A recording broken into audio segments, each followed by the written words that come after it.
तो आज का क्लास ट्रिगोनोमेट्री 8.1 का मैथमेटिक्स सॉल्व करेंगे, जिसमें हमको दिया हुआ है क्वेश्चन।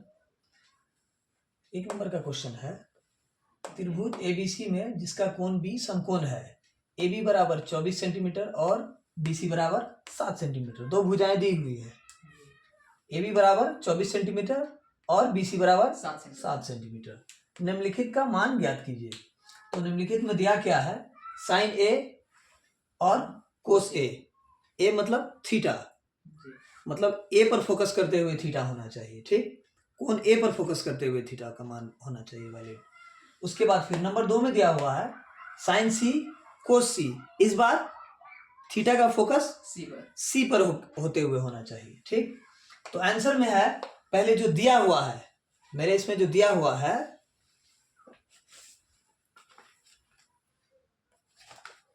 आंसर में दिया हुआ है समकोण त्रिभुज एबीसी में। कौन सा त्रिभुज? समकोण त्रिभुज है।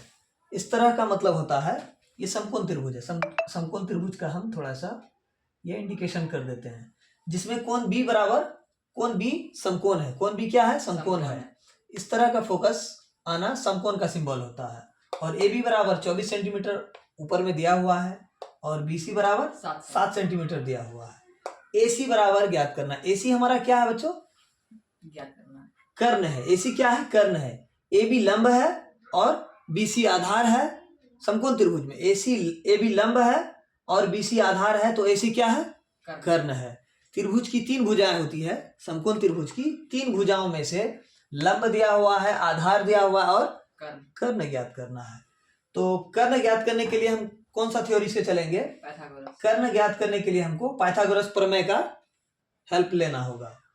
तो कर्ण बराबर होता है लंब स्क्वायर जोड़ आधार स्क्वायर। लंब क्या है हमारा? ए बी है और आधार क्या है हमारा? बी सी है। कर्ण हमारा क्या है? ए सी है। तो अब यहाँ पे कर्ण स्क्वायर बराबर के जगह पर हम ए सी स्क्वायर कर दिए हैं। ए सी स्क्वायर बराबर ए बी स्क्वायर जोड़ बी सी स्क्वायर। तो ए सी स्क्वायर बराबर ए बी का मान कितना दिया हुआ है? 24 सेंटीमीटर का स्क्वायर है, ठीक। उसके बाद BC का मान कितना दिया हुआ है? 7 सेंटीमीटर का। तो 24 का स्क्वायर जब हम करते हैं तो 576 आता है और 7 का स्क्वायर 49। 576 और 49 को जब हम जोड़ते हैं तो 625 आता है। और AC पर से AC पर जो स्क्वायर है, कर्ण पर जो स्क्वायर है, स्क्वायर को जब हम बराबर के उस तरफ लेके जाते हैं, कभी भी हम स्क्वायर को जब बराबर के दूसरी ओर लेके जाते हैं तो क्या बनता है? वो रूट में कन्वर्ट हो जाता है। और रूट से कोई चीज तभी बाहर आ सकता है जब वो पेयर में हो, जोड़े में हो। रूट से बाहर निकलने के लिए उन चीजों का क्या होना चाहिए? पेयर, जोड़े में होना चाहिए, ठीक है। तो यहाँ क्या है? 25 गुना 25 अगर हम करते हैं तो 625 आता है। तो एक 25 मेरा रूट से बाहर निकल जाएगा। तो रूट से बाहर यहाँ पे निकला है जी। तो AC बराबर, यानी कि कर्ण मेरा कितना निकल गया है? 25 सेंटीमीटर। तो अब यहाँ पे हम कर्ण के जगह पर क्या लिख देते हैं?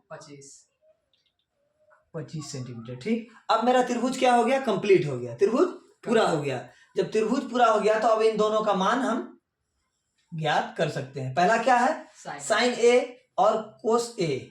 ए मतलब थीटा भी लिख सकता था, लेकिन थीटा लिखने से वो क्या होता, फिर हम नीचे जो कोण है उसी को इंडिकेट कर सकते हैं। ये ए बोल दिया है, ए का मतलब हम जो ABC एक त्रिभुज बना है उस ए वाले कोण से लेते हुए हमको देखना होगा।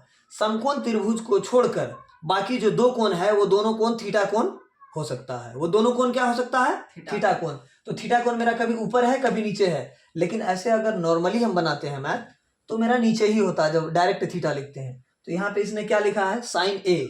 ए का मतलब हम थीटा को कहाँ लेके आ गए हैं? ऊपर। हम चाहते तो त्रिभुज को ऐसे पलट कर भी बना सकते थे, लेकिन नहीं, ऐसे ही काम चल जाएगा। हम समझा देते हैं, ठीक। ए थीटा के सामने वाली जो भुजा होती है, थीटा कोण के सामने वाली भुजा क्या होती है? लंब होती है। थीटा कोण के सामने वाली भुजा लंब होती है, ठीक। तो कोण ए के सामने वाली भुजा क्या है? BC है, BC। तो अब साइन थीटा बराबर P/H, यानी कि लंब बटे P का मान होता है परपेंडिकुलर बटे हाइपोटेनियस, ठीक है। तो लंब बटे, यहाँ पे हम बराबर में लिख देते हैं, ठीक, लंब बटे कर्ण, ठीक। और इसका कोस थीटा बराबर आधार बट्टे कर्ण। तो ये मान हमने इनपुट कर दिया है। तो लंब मेरा क्या है, ए के सामने वाली भुजा लंब हो जाती है, जबकि ऐसे अगर हम देख रहे हैं नॉर्मली तो हमारे सामने लंब क्या है, ए बी है, लेकिन जब कोण ए को हम लेते हैं तो लंब कौन हो जाता है मेरे लिए, बीसी हो गया। तो यहाँ पर दिया मैंने बीसी बट्टे एसी, और कर्ण कभी नहीं बदलता, कर्ण जो था वो रहेगा। ठीक, कर्ण एक ऐसी भुजा जो बदलती नहीं है। तो बीसी बट्टे एसी, और कोस ए का मतलब जब ये लंब हो गया तो आधार ये होगा, है ना, ए बी बट्टे एसी। तो साइन ए बराबर 7/25 सेंटीमीटर और कोस ए बराबर 24/25 सेंटीमीटर आंसर। ठीक, जो आप एक्सरसाइज में जाके देख लेंगे। अब यहाँ पे नंबर 2 का दिया हुआ है, नंबर 2 का ये वाला साइन सी और कोस सी। साइन सी, अब हम नॉर्मली जैसे होता है त्रिभुज का कोण, समकोण त्रिभुज का कोण, वैसे ही इंडिकेट अब हो जाता है। ये थीटा कोण होता है, हम जानते ही हैं। ये थीटा कोण, उसके सामने की भुजा क्या है, लंब है, और नीचे वाली जो भुजा है वो आधार हो जाती है। ठीक, बाकी ये कर्ण है जो तिर्यक रेखा होती है। तो हमारा है साइन सी और कोस सी। साइन सी क्या है, ए बी बट्टे, यानी कि लंब बट्टे कर्ण। लंब क्या है, ए बी बट्टे एसी दिया, लिख दिए हैं। उसके बाद कोस सी क्या है, बीसी बट्टे एसी। साइन सी बराबर 24/25 और कोस सी बराबर 7/25। ये आंसर हो गया हमारा दोनों। अब अगर कोई कंफ्यूजन है तो पूछ सकते हो। यहाँ पे याद रखने योग्य बात यह है, ये 2 पॉइंट याद रखना है। ठीक, साइन थीटा बराबर P/H यानी कि लंब बटे कर्ण, और कोस थीटा बराबर B/H। त्रिभुज की 3 भुजाएं होती है, लंब, आधार, कर्ण। ये 3 भुजाएं हैं। कर्ण जो तिर्यक रेखा होती है। ठीक, ये 3 चीज ध्यान में रखना है। ठीक है ना। तो 8.1 का 1 नंबर का जो मैथ है वो समाप्त हो गया। ठीक है, थैंक यू।